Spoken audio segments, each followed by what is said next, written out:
Hi, what is up? And welcome to another exciting video. This is a Radco Academy, and in this video, we are going to solve some of the questions from our 2018 Math Paper 1. And this is a GCE. So if you're writing this here, this question, or rather this video, is for you. Remember, don't forget to subscribe, like, as well as share the video. So we have, this is a question 5, okay? And it is about set, okay?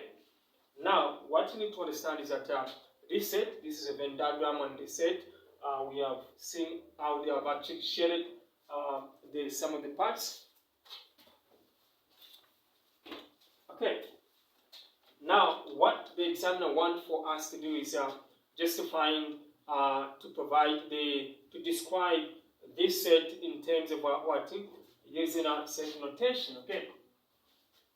So when you look at this, okay, we have this A and B, which have been shaded, and I've shown that in blue color so that we can have a clear understanding of which parts are shaded. So this part, okay, halfway more like the part that intersect A and B are actually shaded, but this is throughout.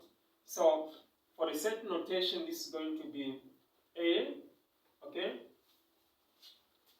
Now, A union B, okay, then in bracket, because the union implies that it's more like you're just doing an addition, what is there and what is there. So that is A union B.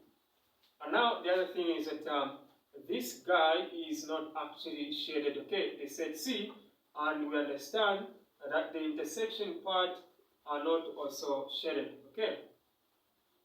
Now, because of that, this is going to be A in bracket, A union B, close bracket, intersection C, okay? Because probably we are looking at this intersection part, okay? Now, complement, okay?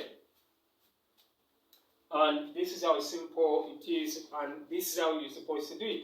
So we have actually used what is called set notation to describe how the Venn diagram has been put up. So thank you so much, and I'll see you in the next video.